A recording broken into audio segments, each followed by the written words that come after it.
Selamat pagi pemirsa, apa kabar Anda hari ini? Senang sekali kami dapat menjumpai Anda dalam berita Papua hari ini. Saya Yuni Rumbaran beserta tim redaksi telah menyiapkan sejumlah berita menarik dan aktual untuk Anda. Berikut 3 berita utama.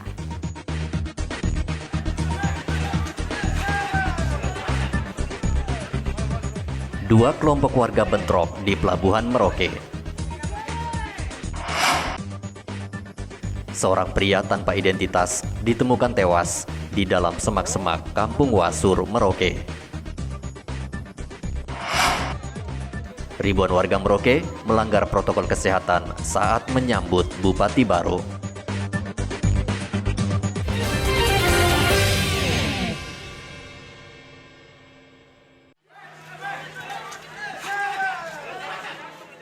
Bentrokan antar dua kelompok warga pecah di kawasan Pelabuhan Laut Merauke Sabtu lalu.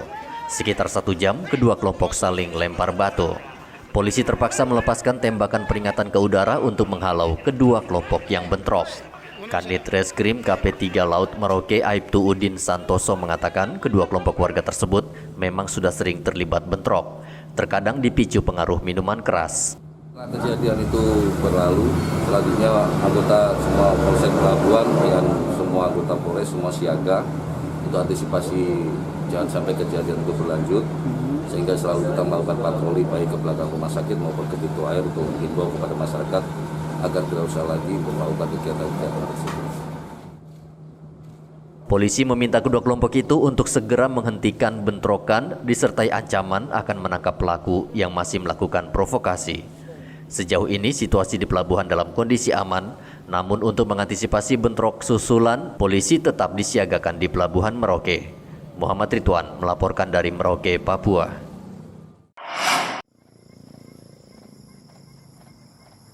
Sesosok mayat ditemukan tergeletak di semak-semak di kawasan Wasur, Merauke, Sabtu lalu. Mayat diketahui berjenis kelamin pria dan hanya mengenakan celana pendek. Jasad dalam kondisi mengenaskan. Di sejumlah tubuhnya ditemukan luka sayatan benda tajam dan lehernya dalam keadaan terikat dengan seutas tali dari kulit pohon pisang. Menurut saksi mata, ia mengira mayat adalah orang yang tergeletak karena mabuk minuman keras. Belakangan diketahui ternyata di bagian leher korban ada seutas tali yang menjeratnya. Saya kan sering pasang perangkap tuban di sini, toh. Dari kemarin ada mau datang periksa. Pas masuk ke sini begini langsung saya sampai di ujung situ, saya lihat ada orang tidur. Jadi saya pikir orang mabuk, jadi langsung putar motor kembali lagi, jadi langsung pulang. Nah, tahu-tahunya tadi saya mau datang periksa perangkap lagi, orangnya masih tertidur di situ. Makanya langsung pulang baru pergi lapor di kantor polisi. Ada laporan dari masyarakat menyampaikan bahwa melihat sesosok orang, tapi mereka belum tahu pasti apakah itu orang meninggal atau seperti apa. Mereka melaporkan ke kami kepolisian dan kami mendatangi, kami mengecek, itu ternyata itu sudah meninggal dunia dan di sebagian tubuhnya ada beberapa bekas luka ya. Nah, untuk lebih memastikan jenazah akan kami bawa ke kamar jenazah untuk dilakukan pemeriksaan oleh bagian identifikasi untuk memastikan apakah itu luka karena penganiayaan atau lain-lain. Nanti pastinya akan diselidiki oleh kami pihak kepolisian. Polisi masih mencari barang bukti di lokasi kejadian untuk memastikan penyebab kematian korban. Mayat pria ini langsung dibawa ke rumah sakit untuk dilakukan otopsi. Muhammad Ridwan melaporkan dari Merauke, Papua.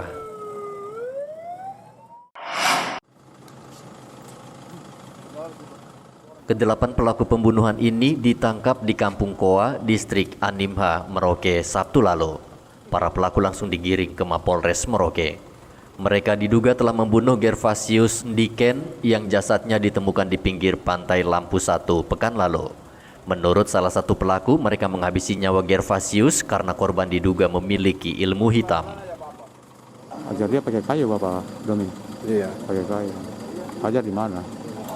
Dari kepala. Kepala sebelah mana? Siapa yang sudah? Sebelah mana, Bapak Domin? Sudah. Di sebelah mana? Kepala.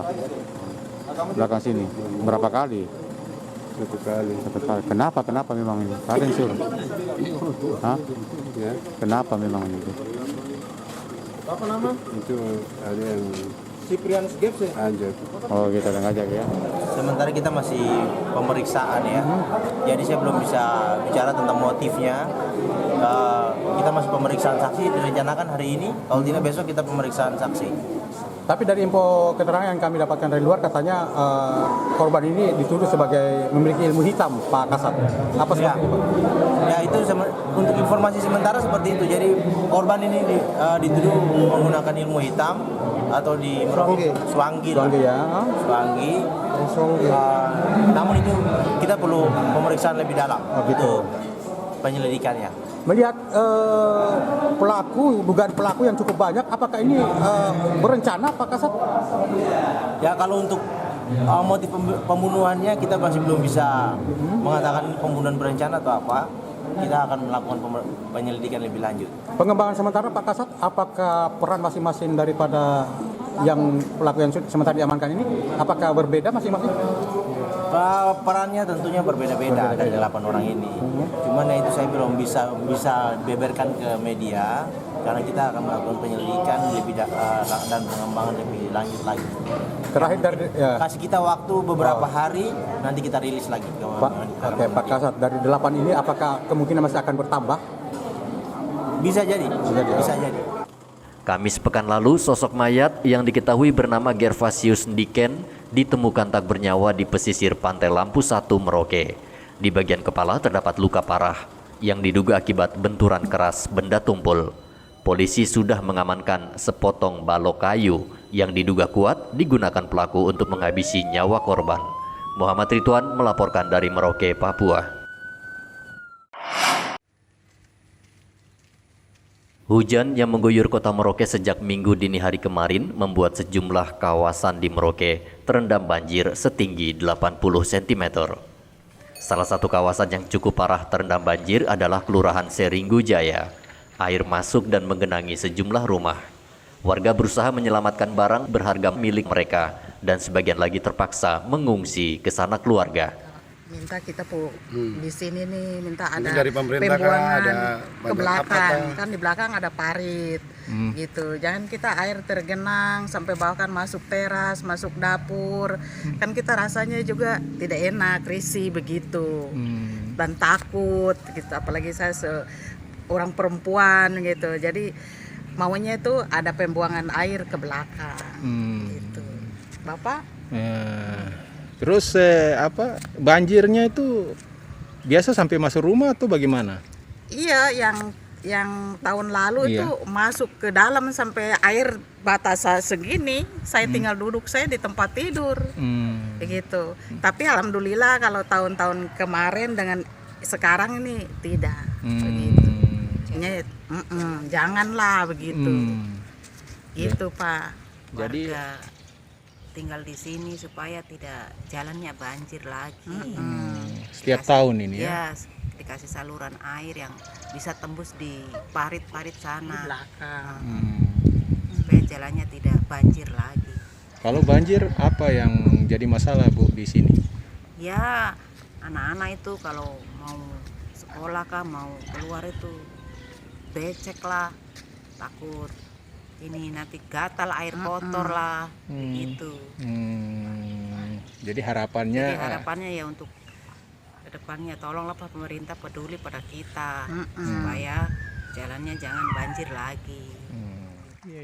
Selain hujan deras, tak adanya drainase di kelurahan ini juga menjadi penyebab jika hujan deras di atas 6 jam air sudah meluap dan menggenangi rumah warga. Muhammad Ridwan melaporkan dari Merauke, Papua. Ada karet semua ini telur tanya. Polisi terus mengembangkan kasus senjata api ilegal di Merauke yang saat ini sudah menyeret 7 orang tersangka. Polisi menduga senjata ilegal tersebut dijual tersangka ke kelompok kriminal bersenjata yang berani membayar dengan harga tinggi. Kapolres Merauke AKBP Untung Sangaji mengatakan 4 tersangka baru yang ditangkap diduga juga ikut memodifikasi senjata api tersebut untuk dijual ke pembeli. Jadi 5 terus dapat 6. Saya dengar ada satu lagi pengumuman 1. Itu semua pemilik senjata apa? Bukan pemilik, ada tukangnya dan ada ya pemilik juga. Pemilik. Ada juga kita cara mengungkap itu dengan cepu. Cepu itu informan kita. Informan ya.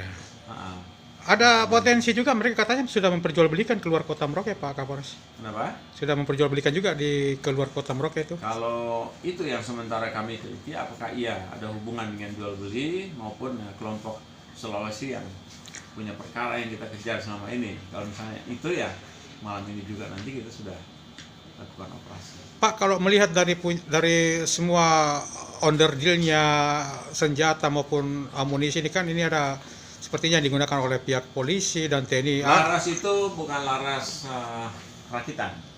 Rakitan itu dia polos, laras polos, bisa pipa dan sebagainya.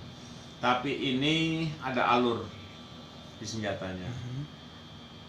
Laras yang dibuat di pabrik, baik yang digunakan oleh senjata SS1 modelnya, pun Minimi 556. Ini kalibernya sama. 556 dan SS1 juga M16 itu sama 556. Polisi juga menduga adanya keterlibatan oknum aparat, baik polisi maupun tentara, karena seluruh senjata api ini adalah senjata organik milik negara. 6 pucuk senjata api ilegal kini sudah diamankan. Polisi saat ini masih melacak bagaimana senjata api tersebut bisa jatuh ke tangan para tersangka. Muhammad Ridwan melaporkan dari Merauke, Papua.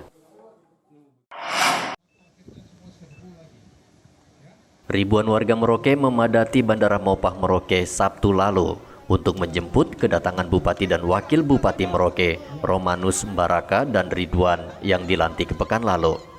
Romanus dan Ridwan tiba di Merauke dengan menggunakan pesawat komersil.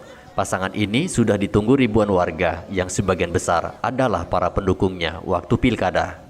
Protokol kesehatan pun akhirnya tidak dipatuhi karena warga berkerumun dan tidak menjaga jarak. Bupati Merauke meminta warga untuk menaati protokol kesehatan. Ia juga menolak diarak keliling kota karena masih dalam situasi pandemi. Jadi begini, ini karena COVID, lo tidak bisa kumpul-kumpul. Saya pulang dulu di rumah ada makan, di sini ada makan.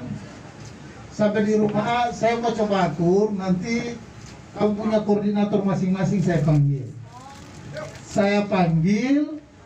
Lalu syukurannya di masing-masing rumah singgah atau di masing-masing kelompok. Nanti saya kasih biaya untuk syukuran, ya. Tapi kita tidak kumpul-kumpul. Karena Jokowi saja dilapor di polisi gara-gara kumpul-kumpul. Begitu, ya. Ya, nanti teman-teman daeng misalnya di Lampu 1 ada berapa kelompok, silakan, ya. Teman-teman di kelurahan mana, termasuk Maidoga, begitu. Jadi bukan bos lupa tidak, saya jaga ini barang dulu baik-baik, ya. Oke.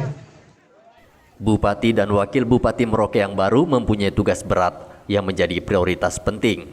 Merauke saat ini berada di urutan kedua setelah Jayapura sebagai kabupaten dengan jumlah kasus positif COVID-19 tertinggi di Papua. Muhammad Ridwan melaporkan dari Merauke, Papua.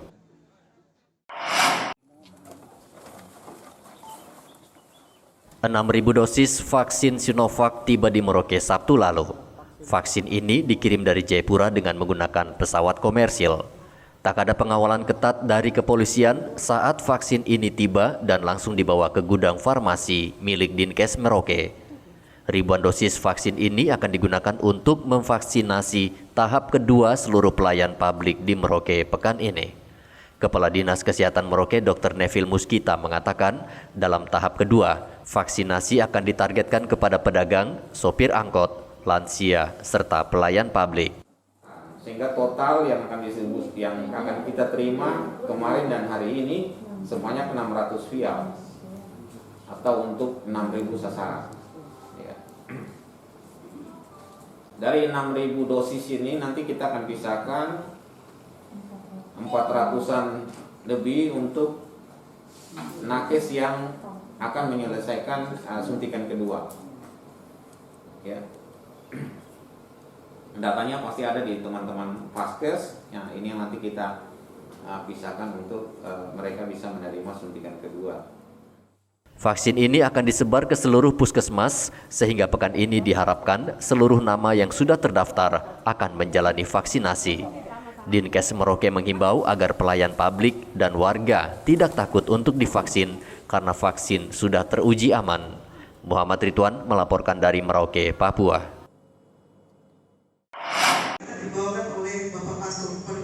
Onesimus dan istrinya merasa senang karena mendapat kesempatan mengikuti pernikahan massal yang digelar di Spenduk Capil Merauke. Pasangan ini senang karena tak perlu lagi antre di kantor catatan sipil. Banyaknya pasangan di Merauke yang belum mendaftarkan diri ke pencatatan sipil walau sudah menikah secara agama, mendorong Dinas Kependudukan menggelar program pencatatan pernikahan secara massal. Program ini digelar setahun sekali dalam rangka HUT Kota Merauke ke-119. Pasangan yang ingin mendaftar tidak perlu antre karena bisa langsung bersama-sama dicatatkan di lembaran negara oleh petugas catatan sipil. Sebanyak 9 pasangan suami istri ini pekan lalu meminta pernikahan mereka secara resmi dicatat negara. Proses berlangsung cepat di ruang pertemuan gereja Santo Yosef Bampel Merauke dan tanpa dipungut biaya.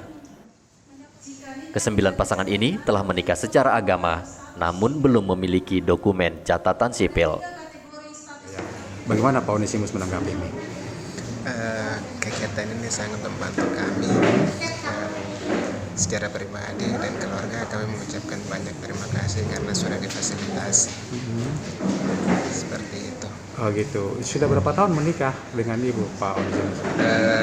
Tanggal 8 Januari 2021. 2021. Iya. Jadi hari ini baru diurus ini ya? Iya. Oh gitu. Rencananya program ini akan terus dilakukan dan diharapkan pasangan yang mendaftar akan lebih banyak lagi. Dengan mencatatkan pernikahan mereka di catatan sipil, anak-anak mereka nanti akan mendapat akte kelahiran dan bisa mendaftar ke sekolah. Harapannya mereka bisa mempunyai dokumen nikahan itu supaya nanti ke depannya anak-anak itu bisa diakui sebagai anak dari seorang ibu dan bapak. Mereka dokumen nikah itu harus dimiliki oleh pasangan mereka ya, dan sudah melakukan pernikahan secara gereja. Seperti ini Pak Ino? Ya, kalau rutin ada, kita ada, rutin ya? ada. Nanti kita ada terjun ke masyarakat, tergantung dari masyarakat mereka mengajukan ke Capil untuk melakukan pernikahan, kita akan melakukan. Begitu juga mungkin masyarakat sudah nikah gereja, kemudian dia datang ke kantor, mungkin 2 pasang, 3 pasang, langsung kita eksekusi. Itu semuanya gratis Pak ya? Gratis ya. Harap ini dilanjutkan bukan hanya kali ini, tapi kalau bisa tiap tahun ada dalam rangka event 120 dan seterusnya ya ada pelayanan seperti ini sehingga masyarakat juga dibiasakan untuk ya mengurus. Oh gitu. Ya, jangan hanya 5 tahun baru jadi. Oh gitu. Supaya itu lancar. Ini susah jadi tempat kita masih gerakan kita. Ya. Pasangan yang sudah menikah secara agama bisa memanfaatkan kesempatan dengan segera melapor ke Dispenduk Capil untuk dibuatkan akte pernikahan. Dan ingat, sekali lagi, pendaftaran ini tidak dipungut biaya sepeser pun. Muhammad Ridwan melaporkan dari Merauke, Papua.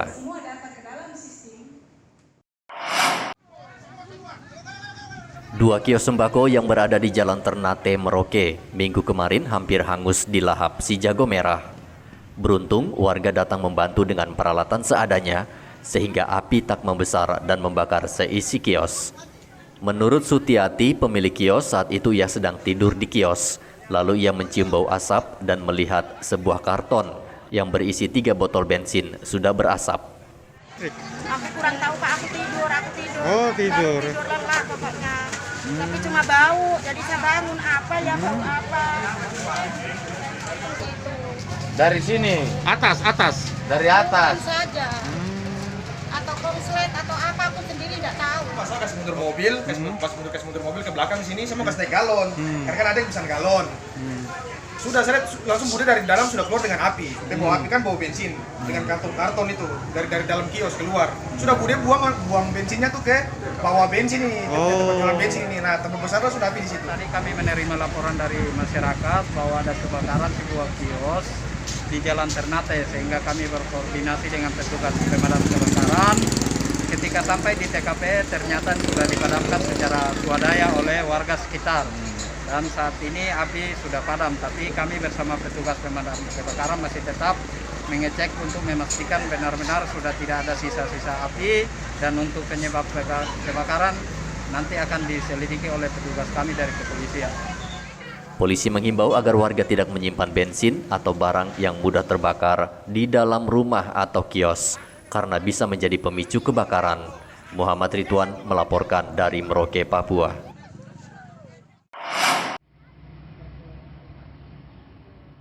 Stefanus harus dijebloskan ke dalam ruang tahanan Polsek Mimika Baru karena merusak rumahnya sendiri pada Sabtu lalu. Tidak itu saja, Stefanus yang dalam kondisi mabuk minuman keras juga hampir saja menganiaya keluarganya sendiri. Karena takut, keluarga akhirnya melaporkannya ke polisi dan Stefanus langsung ditangkap. Tadi dia diamankan karena dia merusak kaca jendela rumah keluarganya sendiri di Jalan Baru, tepatnya di bawah pohon besar yang samping polsek.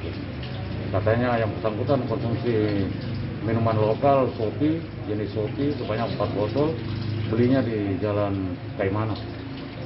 Sementara kita amankan dulu sampai dia sadar, nanti baru kita kasih keluar. Untuk yang bersangkutan juga kebetulan kerja di bandara gitu. Polisi akan melakukan pembinaan terhadap Stefanus bila ia sudah sadar. Minuman keras di Papua kerap seringkali memicu tindak kekerasan. Seringkali aparat menangkap pelaku dalam kondisi mabuk minuman keras. Tidak hanya merugikan orang lain, minuman keras kerap memicu pertengkaran dalam rumah tangga. Tidak jarang istri dan anak menjadi korban. Igobat Momolin melaporkan dari Mimika, Papua. Polres Jayapura memusnahkan narkotika jenis ganja seberat 3,3 kg beserta 71 pohon ganja di halaman Mapolres Jayapura Sabtu lalu. Ganja tersebut merupakan hasil sitaan dari tangan 3 tersangka yang turut dihadirkan dalam acara pemusnahan. Pemusnahan dilakukan dengan cara dibakar oleh Kapolres Jayapura bersama perwakilan Kejaksaan Negeri Jayapura.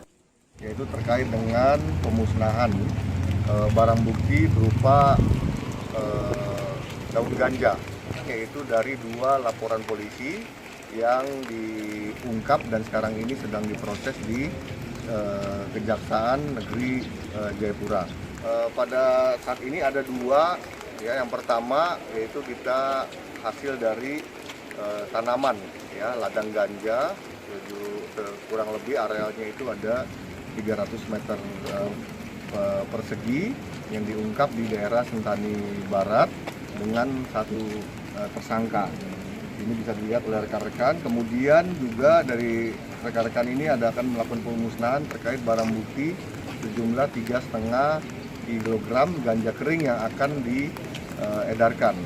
Ya, jadi kita akan musnahkan. Atas perbuatannya ketiga tersangka dijerat pasal-pasal kepemilikan dan pengedaran narkotika golongan 1 jenis ganja dan terancam pidana hukuman maksimal 12 tahun penjara. Dari Kabupaten Jayapura, Papua, Renol melaporkan. Informasi tadi sekaligus menutup jumpa kita dalam berita Papua hari ini. Saya Yuni Rumbarar dan tim redaksi yang bertugas mengucapkan terima kasih atas kebersamaan Anda. Selamat pagi dan sampai jumpa. Wanyambe.